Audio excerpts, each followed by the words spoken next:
பேரலை நேயர்களுக்கு வணக்கம். இன்றைய நமது நேர்காணலில் மூத்த பத்திரிகையாளர் திரு ஜென்ராம் அவர்கள் இணைந்திருக்கிறார். சார் வணக்கம். வணக்கம் மில்டன். தொடர்ச்சியா பேசிக்கிட்டே இருக்கிறோம் திருப்பரங்குன்றம் விவகாரம்.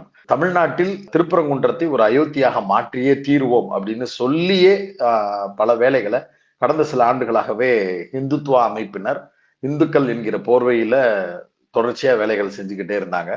நேற்று இரவு திருப்பரங்குன்றத்துல இஸ்லாமியர்களுடைய தர்காவுக்கு பக்கத்தில் இருக்கக்கூடிய ஒரு மைல்கல் தூணு, அந்த தூண்ல விளக்கு ஏற்றுவதற்காக அனுமதி எங்களுக்கு கோர்ட் மூலமா கிடைச்சிருச்சு, எங்களை அனுமதிக்க மறுக்கிறீங்க அப்படின்னு சொல்லி அந்த குறிப்பிட்ட அமைப்பினர் வெளியில ஒரு 20-30 பேர் சேர்ந்து நின்று பேரிகார்டுகளை உடைச்சு போலீஸுடைய முகங்கள்ல மூக்குகள்ல ரத்தம் வருவதற்கான தாக்குதல்களுக்கு உள்ளாக்கி ஒரு அசம்பாவிதமான ஒரு சூழலை உருவாக்கி ஒரு சிக்கலை உருவாக்குனாங்க. அதன் அடிப்படையில 144 தடை உத்தரவும் போடப்பட்டது.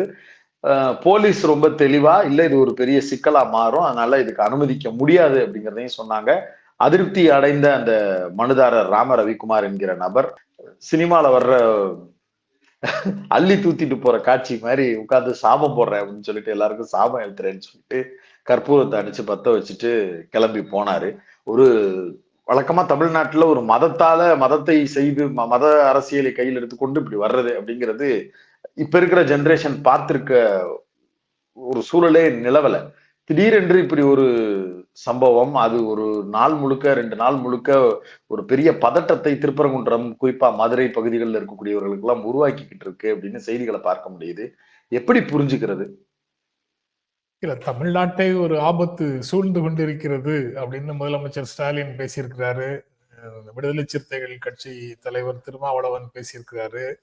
தினந்தோறும் எந்த அரங்க கூட்டமா இருந்தாலும் சரி, பொதுக்கூட்டமாக இருந்தாலும் சரி, கம்யூனிஸ்ட் கட்சிகள் சிபிஐ, சிபிஎம், இன்னும் சில கட்சிகள் எல்லாமே பேசிக்கிட்டே இருக்கிறாங்க. அந்த ஆபத்து என்ன, அவர்களுடைய செயல்பாடு எப்படி இருக்கும் அப்படிங்கிறத நேற்றும் இன்றும் நடந்து கொண்டிருக்கக்கூடிய நிகழ்வுகள் நமக்கு தெளிவாக காட்டுது.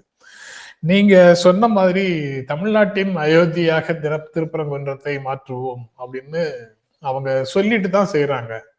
அப்போ ஒரு சின்ன செல்வாக்கு குறைவாக இருக்கக்கூடிய, ஆட்சி அதிகாரம் கையில் இல்லாமல் இருக்கக்கூடிய ஒரு நிலையிலேயே இந்த மாதிரி செய்யறாங்கன்னா, அப்போ 92ல டிசம்பர் 6ஆம் தேதி, அதுவும் நெருங்கி வருது, டிசம்பர் 6, அன்றைக்கு என்ன நடந்திருக்கும் அப்படிங்கிறத நீங்க நினைச்சு பார்க்கலாம். நீங்க அப்போ பிறந்துட்டீங்களாங்கிறது எனக்கு தெரியாது. அதுக்கு முன்னாலேயும் பிறக்கவே இல்லை. அப்பா, சரி, என்ன நடந்திருக்குங்கிறத புரிந்து கொள்ளலாம். அதே டிசம்பர் 5ஆம் தேதி நீதிமன்றத்துல இது விசாரணைக்கு வந்த போது மாநிலத்தின் முதலமைச்சராக இருந்த கல்யாண் சிங், நாளைக்கு அங்க வேற எந்த நிகழ்வும் நடக்காது அப்படின்னு, அதாவது இடிக்க மாட்டோம் அப்படின்னு ஒரு உறுதிமொழியை கொடுத்துட்டு அவர் நீதிமன்றத்திலிருந்து வெளியில வந்தாரு. அடுத்த நாள் அவருடைய கட்சி தலைவர்கள் எல்லாரும் பார்த்து கொண்டிருக்கும் வேளையில் அவர்கள் மகிழ்ச்சியாக கைகுலுக்கி கொண்ட போட்டோஸ் எல்லாம் கூட அந்த பீரியட்ல இருந்தது. அவர்கள் கண்ணு முன்னாலேயே இடித்து தள்ளப்பட்டது. அதுக்கு அவங்க கையால ஒரு கடப்பாறையை தூக்கி இடிக்கல, ஆனா இது அவமானத்தின் சின்னம் இந்த கட்டிடம் அப்படின்னு அவங்க ஏராளமான இடங்கள்ல பேசி இருக்கிறாங்க. அவங்க பொதுமக்கள் மத்தியில அது இருக்கக்கூடாத ஒரு கட்டிடம்ங்கிற பிரச்சாரத்தை செய்திருக்கிறார்கள். அதனுடைய நீட்சியாகத்தான் அந்த கேம்பெயின் முழுக்க நடந்தது. கடைசியில இடிக்கப்பட்டது. அந்த அயோத்தியின் பெயரை தமிழ்நாட்டின் அயோத்தியாக திருப்பரங்குன்றம் அப்படின்னு சொல்றாங்கன்னா, அந்த சொல்லுக்கு பின்னால இருக்கக்கூடிய திட்டம் என்ன அப்படிங்கிறது ரொம்ப அடிப்படையான கேள்வியாகும். அது ஒரு கலவரத்தை உருவாக்கி அரசியல் ஆதாயம் தேட வேண்டும் அப்படின்னு இப்போதைக்கு தேர்தல் ஆதாயத்துக்காக செய்யறாங்க அப்படின்னு எடுக்கிறதா, இல்ல அதை தாண்டியும் அதுல அஜெண்டா இருக்கு, அதுல இன்னொரு மதத்தை சேர்ந்த ஒரு வழிபாட்டு தலம் அல்லது அவங்களுக்கு சொந்தமான ஒரு தலம் இருக்கிறது, அதை அங்கிருந்து அப்புறப்படுத்த வேண்டும், மலை முழுவதுமே கோவிலுக்கு சொந்தமானது, அங்க பிற மதத்தவருடைய வழிபாட்டு தலங்கள் இருக்கக்கூடாது அப்படின்னு ஒரு திட்டத்தை செயல்படுத்துவதற்காக கிடைக்கக்கூடிய வாய்ப்பை எல்லாம் அவர்கள் பயன்படுத்துகிறார்களா அப்படிங்கிற சந்தேகம் எல்லாமே வருது. அது சட்ட ரீதியான உரிமை அப்படின்னு ஏதாவது இருக்கா? அந்த சட்ட ரீதியான உரிமையை எனக்கு பெற்றுக் கொடுங்கள், எனக்கு அதுல உரிமை இருக்கு, அந்த உரிமையை நீங்கள் பெற்றுக் கொடுங்கள்னு போடப்பட்ட வழக்காக இருந்தால் ஒருவேளை முன்னாலேயே கூட எப்படி முடிவுகள் வந்திருக்குங்கிறது தெரியல. ஆனா அப்படி எதுவுமே இல்லைன்னு சொல்லியே கடந்த காலத்துல 2096ல 2014ல நீதிமன்ற தீர்ப்புகள் வந்து அவரை அது போன்ற மனுக்களை தள்ளுபடி செய்திருக்கிறாங்க. அதே அந்த மாதிரியான ஒரு விஷயத்துக்கு தான் டிசம்பர் 1ஆம் தேதி ஒரு ஒரு ஆணையை பிறப்பித்து விட்டு டிசம்பர் 3ஆம் தேதியே அதற்கான அவமதிப்பு பெட்டிஷனையும் கையில் எடுக்கக்கூடிய விசித்திரமான வழக்கை தான் இப்ப பார்த்துட்டு இருக்கிறோம். அதுல அந்த டிசம்பர் 1ஆம் தேதி நீதிமன்ற வரம்பை நீதிபதி மீறிவிட்டார் அப்படிங்கிற சார்ஜ நிறைய பேர் முன்வைக்கிறாங்க. அது தொடர்பாகத்தான் மேல்முறையீடு வந்து அரசு போட்டிருந்தது. அது இன்று நீதிமன்ற அவமதிப்பு இல்லைன்னு சொல்றாங்களா, இல்ல என்ன சொல்றாங்க அந்த மேல்முறையீடு தொடர்பாக அப்படிங்கிறத இன்னைக்கு நீதிமன்றத்துல தீர்ப்பு வரலாம். அது வந்து கொண்டே இருக்கிறது சொல்றாங்க. ஆமா, வழக்கமா இந்த தாமதம் அப்படிங்கிறது நடக்கத்தான் செய்யுமா? ஏன்னா காலையில சொல்ல ஆரம்பிச்சார் அப்சர்வேஷனை. சொல்ல ஆரம்பிச்ச போது நீதியரசர் ஜெயச்சந்திரன் பேசும்போது சில இடங்கள் ஒரு இடத்த ஆரம்பிக்கிறாரு. இது 2 மத உணர்வுகளும் புண்படாம ஒருத்தர் சேர்ந்து ஒரு வேலையை பார்க்கறதுக்கு பேர் தான் மத நல்லிணக்கம் அப்படின்னு சொல்றாரு. சொன்ன உடனேயே இஸ்லாமியர்கள் தரப்பு தர்கா தரப்பு வழக்கறிஞர் சொல்றாரு, அப்படி பார்த்தா ஆடு வந்து நாங்க பலியிட்டு இருந்தது, நான்வெஜ் சமைச்சிட்டு இருந்தது, இந்த விஷயங்கள் தடுக்கப்பட்டிருக்கல இவரானார், அது கேள்வி எழுப்பப்பட வேண்டிய ஒன்னா இருக்குல்ல அப்படின்னு சொல்லி பேசுறாரு. அப்புறம் அப்படியே வந்துட்டு திடீரென்று நிறுத்தப்பட்டு 2.25 மேல தீர்ப்பு அப்படின்னு சொல்றாங்க. இப்ப அங்க நடந்துட்டு இருக்கிறது என்னன்னா, நீதியரசர் கிட்ட கேள்விக்கு கேட்டுட்டே இருக்கிறாங்க, என்ன ஆச்சு இன்னும் தீர்ப்பு வரல, பெஞ்ச் எல்லாம் உட்கார்ந்தாச்சு அப்படின்னு சொன்னா வெயிட் அப்படின்னு சொல்லி நீதியரசர் மெசேஜ் மட்டும் போட்டுட்டே இருக்கிறாரு, இன்னும் தீர்ப்பு வாசிக்கல அப்படிங்கிறத பார்க்க முடிகிறது. இந்த தாமதத்தை எப்படி புரிந்து கொள்வது சார்? தாமதம் ஆர்டரை டைப் பண்றதுக்கு லேட் ஆகுதாக இருக்கலாம் ஒருவேளை. அதை தாண்டி வேறு எதுவும் நடக்கிறதுக்கான வாய்ப்பு இல்லை அப்படின்னு தான் நாம நம்பணும். அதனால அவங்க ஆர்டரை கொடுத்துட்டு வந்திருப்பாங்க, அவங்க இன்னும் ரெடி ஆன உடனே திரும்ப வருவாங்களா இருக்கும். ஆர்டர் கொடுத்திருப்பாங்க. இதுல நேற்று காவல்துறை சிறப்பாக செயல்பட்டது. இதுக்கு முன்னால காவல்துறை சிறப்பாக செயல்பட்டதுன்னு எப்போ சொன்னோம்? 2-3 முறை சொல்லி இருக்கிறோம் நினைக்கிறேன். அதாவது கரூர் தொடர்பான விஷயங்களுக்கு டேவிட் ஆசீர்வாதம் அவர் வந்து பிரஸ் மீட் வைக்கும் போது பேசியதை சொன்னோம். அங்கேயே கரூர்லயே ஆபீசர் பேசுனதா, கரூர்லயே இன்னொரு ஆபீசர் பேசினாரா? பத்திரிகையாளர் சந்திப்பு வச்சு பேசினாங்க. தனியாக அந்த பகுதி இன்சார்ஜாக இருந்தவர் பேசினாரு. அவர் வந்து அவர் சிறப்பாக பேசினாரு. கிட்டத்தட்ட நேற்றும் அப்படித்தான் சிறப்பாக பேசினாரு. எங்களுக்கு இடப்பட்ட ஆணைகள் இதற்கு மேல என்ன சட்டம் ஒழுங்கு பிரச்சனை இல்லாம காப்பாற்ற வேண்டியதுதான் எங்களுடைய முதன்மையான பணி. அதுக்கு பிறகு என்ன பிரச்சனை இருந்தாலும் அதனுடைய விளைவுகளை நாங்கள் எதிர்கொள்கிறோம் அப்படின்னு ரொம்ப கிளியரா சொல்லிட்டு அந்த வேலையை செய்திருக்கிறாங்க. சாதாரணமான சூழல்ல ஒரு மனிதர் எப்படி செயல்படுகிறார் அப்படிங்கிறது ஒரு மேட்ரே இல்லை. அப்போ வந்து ஒருத்தரை இந்திரன் என்றும் சந்திரன் என்றும் புகழ்வதில் அர்த்தம் இல்லை. ஆனா நெருக்கடியான காலகட்டங்கள்ல, சவால்கள் நிறைந்த சூழல்ல தமிழ்நாடு முதலமைச்சர் எப்படி செயல்படுகிறார் அப்படிங்கிறதோ, அல்லது குறிப்பிட்ட காவல்துறை அதிகாரிகள் எப்படி செயல்படுகிறார்கள் என்பதோ தான் இதுல ரொம்ப முக்கியமானது. அப்படி பார்க்கும்போது நேற்று தமிழ்நாடு அரசு செயல்பட்ட முறை வந்து சிறப்பானதொரு நடைமுறையாக இருந்தது. மக்களுடைய பார்வையில சிறப்பான நடைமுறை. ஒருவேளை நீதிமன்றம் இன்னைக்கு சொல்லக்கூடிய தீர்ப்பு அதுக்கு மாறாக கூட இருக்கலாம். அது எப்படி வேண்டுமானாலும் அது வரலாம். அது இன்னும் வரல, அதனால வர்றதுக்கு முன்னால் நம்ம பேசிட்டு இருக்கிறோம். அதனால சிறப்பான ஒரு பணி. அதாவது மக்களுடைய நல்லிணக்கத்தை, சமூகத்தில் நிலவக்கூடிய அமைதியை காப்பாற்றுவதுதான் எங்களுக்கு முதன்மையான பணி அப்படிங்கறத அந்த அதிகாரிகள் முழுமையாக. நீதிமன்றம் ஒரு டைரக்ஷன் கொடுத்துருச்சுன்னா அதை கடைபிடிக்கிறது தானே அரசுடைய வேலை. அதை விட்டுட்டு மத நல்லிணக்கம், மக்களுடைய பாதுகாப்பு இதெல்லாம் எதுக்கு யோசிக்கணும்? அது சாமிநாதன் சார் ஜட்ஜ்மெண்ட் கொடுத்துட்டாரு. அந்த ஜட்ஜ்மெண்ட்டை வந்து நடத்தி காட்டுறது தானே கடமை அப்படின்னு தான் விமர்சனம் வைக்கிறேன். ஆமா, டிசம்பர் 1ஆம் தேதி ஜட்ஜ்மெண்ட் கொடுத்திருக்கிறாரு.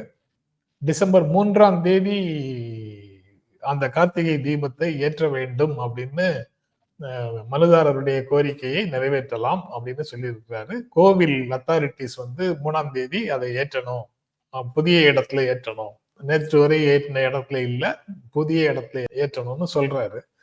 எப்போ ஏத்தி முடிப்பாங்க? 3ஆம் தேதி முடிஞ்சதுக்கு 3ஆம் தேதி இரவுல தானே தீபம் ஏற்றுவாங்க. சரி, அதற்கு முன்னால அவமதிப்பு வழக்கு அப்படிங்கறத ஏன் எடுக்கிறீங்க? உங்களுக்கு 3ஆம் தேதி இரவுக்கு முன்னாடி அதை செய்து முடிக்க வேண்டிய ஒரு கட்டாயம் எங்கிருந்து வருகிறது? யாருடைய சட்ட உரிமை பறிபோனதாக அவசரமாக அந்த முடிவு எடுக்கப்படுகிறது அப்படிங்கிறது சாதாரணமாக எல்லாருக்கும் வரக்கூடிய கேள்வி. ஒவ்வொரு வழக்கையும் போட்டுட்டு வருடக்கணக்காக காத்திருக்கிறோம். எல்லாரும் காத்துட்டு இருக்கிறாங்க. அப்படி இருக்கும்போது உடனடியாக அதை செய்து முடிக்க வேண்டிய பிரச்சனை என்ன? அவமதிப்பு வழக்கை ஒன்றை எடுக்க வேண்டிய அவசியம் என்ன அப்படிங்கிற கேள்வி வந்து முதன்மையான கேள்விதான். அது வந்து கொஞ்சம் சிக்கலானதாகத்தான் இருக்குது. 1ஆம் தேதி தான் ஜட்மெண்ட் வந்திருக்கு. அரசுக்கு வந்து அதனுடைய காப்பி போயிருக்கலாம், கலெக்டருக்கு போயிருக்கலாம். அவர் வந்து அதை செயல்படுத்துவதற்கு அங்கே அவங்க போட்டு அந்த ஆர்டரை கொடுத்து விட்டு செயல்படுத்துவதற்கு கொஞ்சம் கால அவகாசம் இருக்கலாம். 1ஆம் தேதி ஆர்டர் போட்டு 3ஆம் தேதி கண்டெம்ட் நோட்டீஸும் சர்வ் பண்ண முடியும்னா இட் இஸ் சம்திங் ரிமார்க்கபிள். நீதித்துறையினுடைய சிறப்பான செயல்பாட்டை, அதிவேகமான செயல்பாட்டை பாராட்டாம இருக்க முடியல. அதுவும் இல்லாம 6/5க்கு நீங்க ஏத்தி முடிக்கலன்னா அது கண்டெம்ட் ஆஃப் த கோர்ட் எடுக்கிறது ஒண்ணு. அப்புறம் ஏத்துவதற்கு தடை இருக்குன்னு தெரிஞ்சதுனால நீதிமன்றத்தில் பாதுகாப்புக்காக இருந்த சிஐஎஸ்எஃப் வீரர்களை வந்து களத்துக்கு அனுப்புறேன் அப்படின்னு சொல்லி ஒரு பெட்டிஷனருக்காக ஒரு படை வீரர்களையே அனுப்புறதுங்கிறது வந்து இன்னும் பெரிய ஆச்சரியமா இருந்தது. சிஐஎஸ்எஃப் எதற்காக நீதிமன்றத்துக்குள்ள இருக்கு? இது போன்ற இடங்களுக்கு தமிழ்நாடு காவல்துறைக்கு பேரலா ஒரு படையை வச்சு நடத்துவதற்கு நீதிமன்றத்துக்கு அதிகாரம் கொடுப்பதற்காக சிஐஎஸ்எஃப் இருக்கா? ஃப்ரெண்ட்ஸ் ஆஃப் போலீஸ் நடத்துற மாதிரி ட்ரீட் பண்ணிட்டு இருக்காங்க. அதான் ஃப்ரெண்ட்ஸ் ஆஃப் போலீஸே வந்து சிக்கலானது. அது வந்து அங்க சத்தீஸ்கர்ல அந்த மாதிரி ஆயுதம் கொடுத்து வளர்த்த சல்வா ஜுடுமா அந்த மாதிரி பேர்ல கிட்டத்தட்ட அதே மாதிரி இவங்க கையில லத்தியை கொடுக்கறதும் ஆபத்தானதுங்கிறத சாத்தாங்குளத்துல நடந்த நிகழ்வுகள்ல இருந்து புரிந்து கொண்டோம். அங்க இந்த நண்பர்கள்ங்கிற பேர்ல இருந்தவங்க தான் அதுல கூட இருந்தாங்கிற மாதிரி ஒரு செய்தி வந்தது அந்த சமயத்துல. அது போக ஒரு மத ரீதியான சடங்குகள் இருக்குல்ல, அந்த சடங்குகள்ல நீதிமன்றம் தலையிடக்கூடாது அப்படின்னு சபரிமலை தீர்ப்பு வந்த போது ஒன்றிய அரசினுடைய உள்துறை அமைச்சர் உட்பட பல தலைவர்கள், டெல்லியில இருந்த தலைவர்கள் பேசியிருக்கிறாங்க. சபரிமலை தீர்ப்பு வந்த போது அங்க இருக்கக்கூடிய பெண்கள் வந்து சபரிமலையில வழியிடலாம் அப்படின்னு சொல்லி தீர்ப்பு கொடுத்ததற்கு இந்து மத உணர்வுகளை புண்படுத்துற மாதிரி விஷயங்கள், அதுவும் குறிப்பா மத விஷயங்களுக்குள்ள நீதிமன்றம் தலையிட வேண்டாம் அப்படின்னு சொல்லி இன்றைய பிஜேபி பேசிட்டு இருந்தாங்க. பேசி இருக்கிறாங்க. அந்த கேரளா பிஜேபி மட்டுமல்ல, ஒன்றிய அரசை சார்ந்தவர்களும் அதை பற்றி பேசியிருந்தாங்க. இப்போ நீதிமன்றம் ஏன் இதைத்தான் செய்யணும், மாலையில இந்த நேரத்துக்கு முன்னாடியே அதையெல்லாம் செய்ய வேண்டும்னு சொல்வது எல்லாம் எப்படி?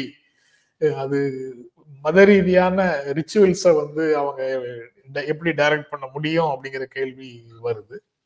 அது போக மாநில அரசு அல்லது அந்த கோவில் நிர்வாகம், மாநில அரசுன்னு சொல்றதை விட அந்த கோவில் நிர்வாகம் தீபம் ஏற்ற மாட்டேன்னு எங்கேயாவது சொல்லியிருக்காங்களா? அவங்க அது வரைக்கும் செய்த பொதுமக்களும் கோவில் நிர்வாகமும் எப்போதும் ஏற்றுகின்ற இடத்துல தீபம் ஏற்றி இருக்கிறார்கள். அதனால இந்து மத மக்களுடைய உணர்வுகளுக்கு விரோதமாக கோவில் நிர்வாகம் செயல்படவில்லை, தமிழ்நாடு அரசு செயல்படவில்லை, காவல்துறை செயல்படவில்லை, இந்து மக்களுடைய உணர்வுகளுக்கு விரோதமாக அவர்கள் செயல்படவில்லை.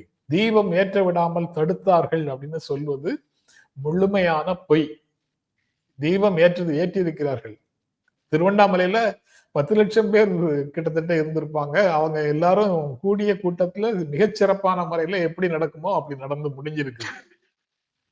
ஆனா இங்க வந்து 10 பேரோ 20 பேரோ ஒரு பதற்றமான சூழலை உருவாக்க முடிகிறது என்றால் அவர்களுடைய நோக்கம் என்னங்கிறது தான் கேள்வி. அந்த நோக்கம் வந்து அங்க ஒரு அயோத்தி அப்படின்னு சொன்ன அவங்களே டிக்ளேர் பண்ணி வர்ற மாதிரி இது ஒரு தமிழ்நாட்டின் அயோத்தி அப்படின்னு டிக்ளேர் இதுல பண்ணி என்னன்னா, சாதி ரீதியா இப்படி ஒரு வேலை பண்றாங்க, ஒரு போலரைசேஷன் பண்றாங்க அப்படின்னா கூட தமிழ்நாட்டுல கணிசமா அதற்கான ஸ்பேஸையும் நம்மளால பார்க்க முடிகிறது.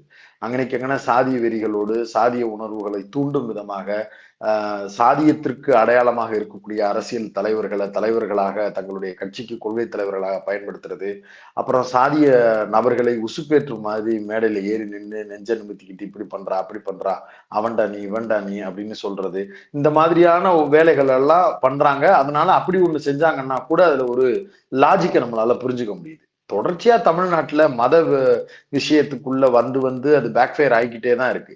தமிழ்நாட்டுல அப்படி ஒரு சூழல் அவங்களுக்கு கை கொடுக்கவே இல்லை. அப்படி இருக்கும் போதும் பிஜேபி எதன் நம்பிக்கையில் ஒரு அயோத்தியா இதை மாற்றுவோம்னு டிக்ளேர் பண்ண முடியுது? அது தேர்தல் நேரத்தில் அவர்களுக்கான வாய்ப்பாக மாறுவதற்குண்டான சூழல் இருக்குன்னு நினைக்கிறீங்களா?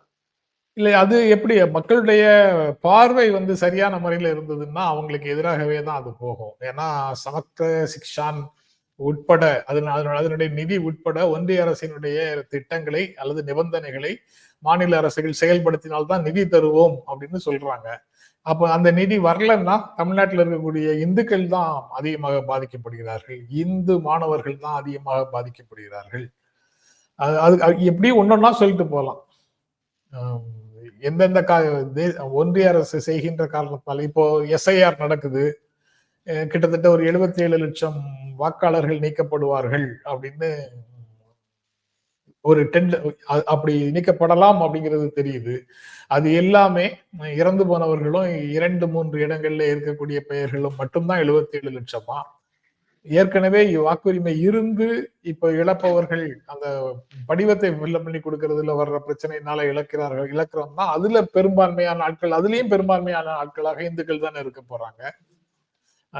ஆக ஒன்றிய அரசு எடுக்கக்கூடிய ஒவ்வொரு நடவடிக்கையிலையும் ஒரு மொபைல் போன்ல வந்து ஒரு ஆப்பை போடு அப்படின்னு சொல்லி ஒரு ஆணையை போடுறாங்கன்னா அந்த போன் அதிகமாக வாங்கக்கூடியவர்கள் இந்துக்கள் தானே. இந்துக்களுடைய அன்றாட வாழ்க்கை அவர்களுக்கு தெரியக்கூடிய அளவுல ஒருவேளை வேவு பார்க்கப்படலாம் அப்படிங்கிற சந்தேகத்துக்குரிய இடத்துல ஒரு வல்னரபிளாக யாரை முன்னிறுத்துறாங்க? இந்து சமூகத்தை தானே, இந்து தனிநபர்களை தானே. அப்ப இந்துக்களுக்கு எதிராக யார் யாரு செயல்படுறாங்க? அரசு ஒன்று மக்களுக்கு விரோதமாக செயல்பட்டால் அது இந்துக்களை பாதிக்கக்கூடிய அரசாகத்தான் இருக்கும். ஆனா அதெல்லாம் இந்துக்களுடைய பிரச்சனைகளாக சொல்லாம வழிபாட்டு தலங்கள்ல நடக்கக்கூடிய சின்ன சின்ன பிரச்சனைகளை மட்டுமே பெரிய பூதாகரமாக மாற்றி அரசியல் ஆதாயம் தேட முயற்சி, அதை மட்டுமே இந்துக்களுடைய பிரச்சனைகளாக கொண்டு வந்து நிறுத்துவதுதான் அந்த பெரும்பான்மை மத அரசியலை முன்னெடுக்கக்கூடியவர்கள் செய்யக்கூடிய வேலையாக இருக்கு. அது கை கொடுக்குமா? அது கை கொடுக்காது. நேற்று வழக்கமாக தீபம் ஏற்றக்கூடிய இடங்கள்ல தானே மக்கள் எல்லாரும் ஏற்றிருக்கிறாங்க, கோயில் நிர்வாகத்தோட சேர்ந்து. அவங்க மீண்டும் சொல்வது, அந்த பகுதியிலிருந்து நேற்று மீண்டும் சொல்வது, இங்க நாங்க எல்லாரும் அந்த பிரச்சனையே இல்லாம எல்லாரும் அமைதியாக நல்லிணக்கத்தோட தான் இருக்கிறோம், வெளியூரிலிருந்து வந்துதான் இங்க இந்த பிரச்சனையை உருவாக்குகிறார்கள் அப்படின்னு சொல்றாங்க. அது எல்லாமே இன்னைக்கு வரைக்கும் அப்படி இருக்கும். இது அடிமேல் அடியடித்தால் அம்மியும் நகருங்கிற மாதிரி இவங்க திரும்ப திரும்ப திரும்ப திரும்ப அந்த பிரச்சாரத்தை அங்கு முன்னெடுத்து கொஞ்சம் கொஞ்சமா அந்த உள்ளூருக்குள்ள ஒரு செக்ஷனை ரெடி பண்ணிட்டாங்கன்னா அதுக்கப்புறம் அவங்க பெர்மனண்டா அவங்க அடுத்த வேலைகளை செய்வதற்கு தயாராக வருவாங்க. அதற்கு இடமளிக்காமல் அரசு நேற்று அந்த முயற்சியை முறியடித்திருக்கிறது அப்படின்னு தான் நினைக்கிறேன். அந்த தடுத்து நிறுத்தியது அப்படிங்கிறது வந்து சரியான ஒரு நகர்வு தான் அப்படின்னு நினைக்கிறீங்களா? ஒரு ஒரு 2 பேர் போய் மேல ஏத்திட்டு வந்திருக்கட்டும், இது இவ்வளவு பெரிய பிரச்சனை ஆயிருக்காது இல்ல அப்படின்னு இன்னைக்கு ஒரு இந்த 7 மணிக்கு மேல வரக்கூடியவர்கள்லாம் அதுக்கு முன்னால உண்டான 20 பேர் வந்து செய்த கலாட்டா, ஏற்படுத்திய பதற்றம், காவலர்கள் தாக்கப்பட்டது, அதனுடைய நீஜர்க் ரியாக்ஷனாக கூட நீங்க அதை பார்க்கலாம், காவல்துறையுடைய ரியாக்ஷனை. இல்லாட்டா 2 பேரை நீங்க சொல்ற மாதிரி 2 பேரை அனுப்புனாலும் தப்பு தானே. நீங்க 10 பேரோட போலான்னு தானே ஆர்டர் கொடுத்திருக்காங்க நீதிமன்றத்துல. அதனால யாரை அனுப்பினாலும் போட்டா ஒருத்தர் பிளஸ் 2 பேர் அப்படின்னு கணக்கு சொல்றாங்க. அதன் அடிப்படையில நாங்க போவோம்னு பாஜக வழக்கறிஞர்கள், அந்த இந்துத்துவ வழக்கறிஞர்கள் பேசிட்டு இருக்கிறாங்க. மலையில போய் தீபம் ஏற்றுவதற்கான வாய்ப்பை வந்து கொடுக்கறது இல்லை அப்படின்னு காவல்துறை நிறுத்திடுறாங்க.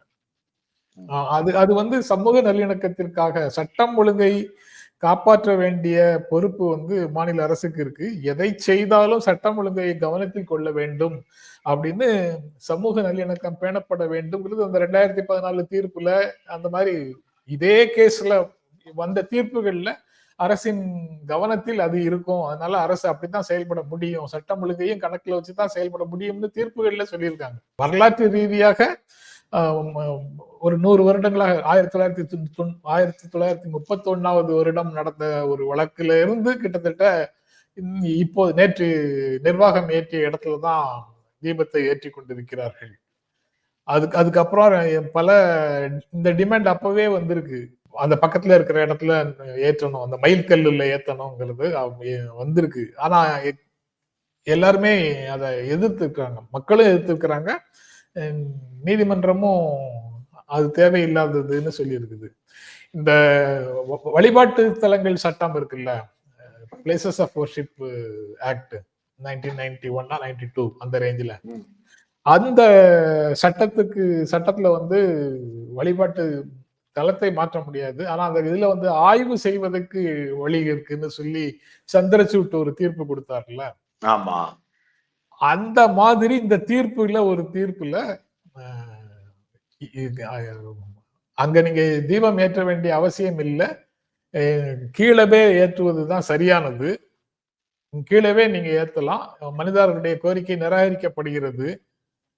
அரசு விரும்பினால், கோவில் நிர்வாகமும் விரும்பினால், அப்படி நீங்க என்னைக்காவது அங்க மேலதான் ஏத்தணும்னு நீங்க முடிவு பண்ணீங்கன்னா தர்கால இருந்து ஒரு 15 மீட்டர் தள்ளி ஏற்றுங்க. அதுக்கு அதனோட பக்கத்துல போய் பண்ணக்கூடாது, 15 மீட்டரா அந்த மாதிரி ஏதோ ஒரு அளவு சொல்லி அங்க வேண்டுமானால் ஏற்றிக் கொள்ளுங்கள்னு போகிற போக்குல யாரையும் கூட்டத்தை கலைக்கணும்னா உடனே வந்து மார்பையோ வாயையோ குறிபார்த்து சுடாதீங்க, காலுக்கு கீழே வேண்டுமானால் சுட்டு அந்த இடத்துல ஒரு அச்சுறுத்தலை ஏற்படுத்துங்கள்னு யாரையும் ஒருத்தர் சொன்னாருன்னு வச்சுக்கோங்க.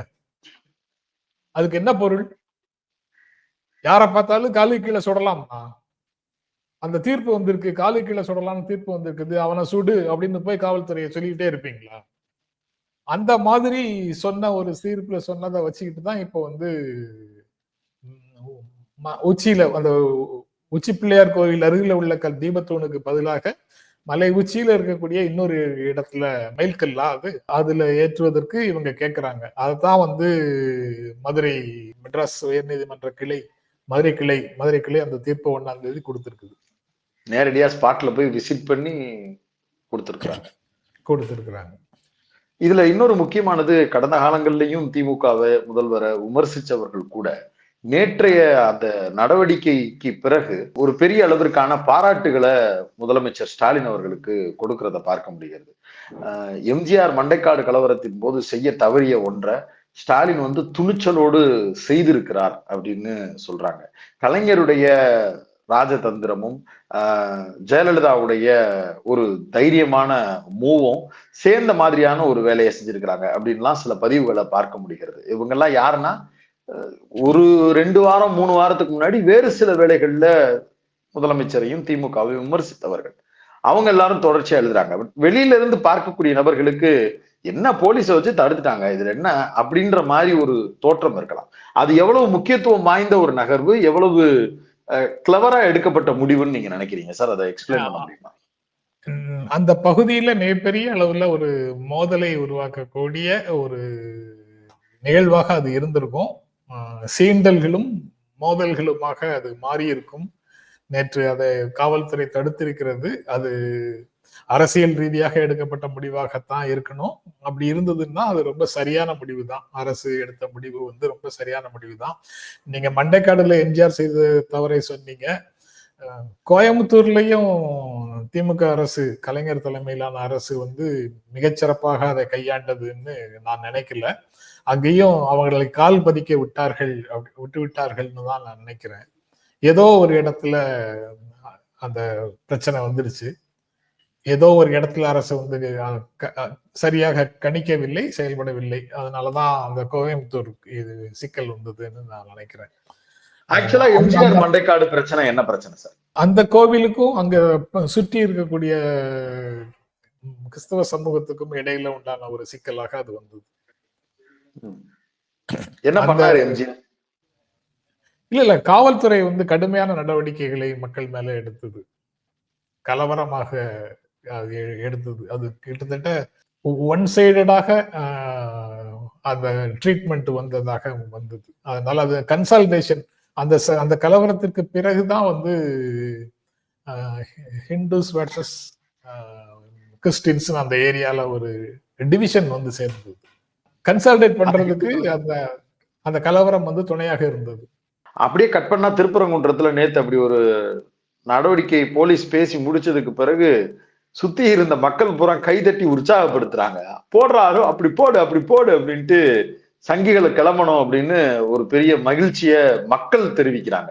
இது எந்த சூழ்நிலையிலையும் அது பப்ளிக்கு ஒரு இடைஞ்சலான ஒன்னா மாற வேண்டிய ஒன்னா பப்ளிக்கே செலிப்ரேட் பண்ற ஒன்னா மாத்தி காட்டினதுதான் பாராட்டுக்குரியதா மாறி இருக்கு. பாராட்டுக்குரியது. அதுபோக அத 80 ரேஞ்சில 80க்கு கொஞ்சம் முன்னாலேயா பின்னாலேயான்னு நினைவில்லை எனக்கு. அந்த பீரியட்ல வந்து சுற்றி இருக்கக்கூடிய ஆபத்துகளை பற்றி இந்த அளவுக்கு மக்கள் மத்தியில கேம்பெயின் இல்ல. அது எல்லாமே வந்து வெளி மாநிலங்கள்ல இருந்த தகராறு. நாட்டின் பிரிவினை சமயத்துல மேல வட இந்திய பகுதிகளில் நடந்த கலவரம். அதற்கு பிறகு ஆங்காங்கே பீகார்ல, யூபியில, வெஸ்ட் பெங்கால்ல, மும்பைல அந்த மாதிரி இடங்கள்ல நடந்த கலவரங்கள். இங்க வந்து இப்படி ஒரு கலவரம் வரும் அப்படிங்கிறதுக்கான ஒரு எச்சரிக்கை உணர்வு இல்லை. இப்போ வந்து எப்போது வேண்டுமானாலும் அது வரும். இதை செய்வதற்கென்றே ஒரு குரூப் வேலை செஞ்சிட்டு இருக்கிறாங்க அப்படின்னு இப்போ தெளிவாக மக்களுக்கு தெரியும் தானே. அதனால அந்த கேம்பெயினுக்கு ஈல்ட் ஆகிறதுக்கு முன்னாடி ஒரு முறையாவது யோசிச்சு பார்ப்பாங்க அவங்க. அது உண்மையிலேயே அந்த பகுதி மக்கள் மத்தியிலையும் போய் சேர்ந்திருக்கு அப்படின்றத பார்க்கும்போது உண்மையிலேயே ஆச்சரியமா இருக்கு. குறிப்பா மதுரை வந்து கோவில்களுக்கும் அந்த பண்டிகைகளுக்கும் பெயர் போன ஒரு நகரம். இவங்க எடுத்துட்டு வர்ற பிரச்சனை எல்லாமே நான் இஷ்யூஸாக இருக்கு. நம்மை பாதிக்கின்ற பிரச்சனைகளுக்காக இவர்கள் ஒருபோதும் குரல் கொடுக்க வருவதில்லை. பிரச்சனை இல்லாத பிரச்சனைகளையே தான் நம்ம கிட்ட கொண்டு வந்து இது நம்ம பிரச்சனைன்னு சொல்லி நம்ம கிட்ட கொண்டு வந்து வைக்கிறாங்க அப்படிங்கிற உணர்வு தமிழ்நாட்டை பொறுத்த வரைக்கும் மக்களிடத்துல அதிகமாக இருக்கு. அது நீடிக்க வேண்டும்ங்கிறது தான் விஷயம். கண்டிப்பா அது தொடர்ச்சியா அடுத்தடுத்து நீடிக்கணும் அப்படிங்கிறது தான் எல்லாருடைய விருப்பமும் கூட. நீதிபதிகள் 2 பேர் அமர்வு என்ன தீர்ப்பு கொடுக்குறாங்க, அதனை ஒட்டி அதற்கு பிறகான நடவடிக்கைகள் நம்ம தமிழ்நாடு அரசு தரப்புல இருந்து எப்படி போகுது அப்படிங்கறதெல்லாம் ஒட்டி தான் இந்த செய்தி கடத்தப்படும்னு நான் நினைக்கிறேன். இதற்கு முன்பாக திருப்பரங்குன்றம் விவகாரம் பலமுறை நம்ம வீடியோ போடுவோம். பெரிய அளவுக்கு பேசும் பொருளாக மாறுவதே இல்லாத ஒரு சூழல் இருந்தது. ஏன்னா இது இவ்வளவு பெரிய பதட்டமான ஒரு இடத்தை நோக்கி நகர்த்தும் அப்படின்னு பார்க்கக்கூடிய பார்வையாளர்களுக்கு இதுக்கு முன்னாடி இல்லாம இருந்திருக்கும். பட் நேற்று அவர்கள் நடத்திய அந்த கூத்து, அந்த வேலையை அவங்க அந்த பேரிகார்டை உடைச்சு, போலீஸை உடைச்சு இவ்வளவு பண்ணதுக்கு பிறகுதான் மக்களுக்கே ஆஹா இவங்க வேற ஏதோ ஒண்ணு பிளான் பண்றாங்க அப்படிங்கிறது தெரிய வந்திருக்கு. அதனால இன்னமும் கூட இந்த சமூக ஊடகம், தமிழ் சமூகம் திருப்பரங்குன்றம் விவகாரத்தை ரொம்ப டீட்டெயிலா பார்க்க ஆரம்பிக்குது அப்படின்றது அப்பயே நம்மளுக்கு ஒரு நம்பிக்கை வருது. ஓகே, இதை இனிமே கவனிச்சுக்குவாங்க. சங்கிகள் இந்துத்துவா அப்படிங்கிற போர்வையில வந்து இந்துக்கள்ங்கிற ஆட்களை பூராத்தையும் கவருவதற்கு உண்டான சூழ்ச்சி என்னங்கிறத புரிஞ்சுப்பாங்க அப்படிங்கிற இடம் மட்டும் நம்மளுக்கு நம்பிக்கை தருதுன்னு நினைக்கிறேன் சார். வழக்கமாக இது போன்ற இடங்கள்ல காவல்துறைக்கு அனைவரும் கட்டுப்பட வேண்டும் அப்படின்னு தான் தமிழ்நாட்டு மக்களுக்கு இவங்க அன்றாடம் வகுப்பெடுப்பாங்க. காவல்துறையை மீறி எதுவும் செய்யக்கூடாது அப்படின்னு தான் மக்கள் தங்களுடைய கடமையை செய்ய வேண்டும் அப்படின்னு தான் சொல்லிட்டு இருப்பாங்க. ஆனா அவர்கள் இந்த பிரச்சனையில நடந்து கொண்ட முறை, வழக்கமாக காவல்துறைக்கு ஆதரிச்சு பேசக்கூடியவர்கள் நேற்று காவல்துறைக்கு மீறி செயல்பட்டவர்களை கண்டிக்காமல் இருக்கிற ஒரு தன்மையும் இருக்குல்ல, அதையெல்லாம் எப்படி புரிஞ்சுக்கிறது? காவல்துறையே ஏவல் துறையான்னு கேட்கிற ஆட்கள் பூரா பேர் பரவாயில்லையப்பா போலீஸ் நல்லா பண்ணிருக்காங்களே அப்படின்னு சொல்றாங்க. சமூக ஊடகங்கள்ல இருக்கக்கூடிய அறிஞர்கள் இந்த ஒரு கலவர சூழலையோ அல்லது பதற்ற சூழலையோ உருவாக்கக்கூடியவர்களை கண்டிப்பதற்கு பதிலாக அவர்கள் காவலர்களை கண்டிக்கக்கூடிய ஒரு காட்சியை பார்க்க முடியுது. ஆமா, இயலாமையில் இருப்பவர்கள் சாபம் எல்லாம் விட்டுட்டு கற்பூரத்தை ஏத்திக்கிட்டு இருக்கிறாங்க, ஏத்திட்டு போறாங்க. ஆமா ஆமா. அது தமிழ்நாட்டு மக்கள் தொடர்ச்சியா அவர்களை இயலாமையிலேயே வைத்திருக்கிறார்கள் அப்படிங்கிறது தான் நம்ம எல்லாரும் பார்த்துக்கிட்டு இருக்கிற ஒரு உண்மை. அது அப்படியே தொடரணும் அப்படிங்கிறது தான் எல்லாருடைய விருப்பமும் கூட. ஒரு நீண்ட உரையாடல், பல்வேறு விஷயங்கள் குறித்து பேரலை நேயர்களோடு பகிர்ந்திருக்கிறீங்க. உங்களுடைய நேரத்துக்கும் கருத்துக்களுக்கும் மிக்க நன்றி சார். ரொம்ப நன்றி மில்டன்.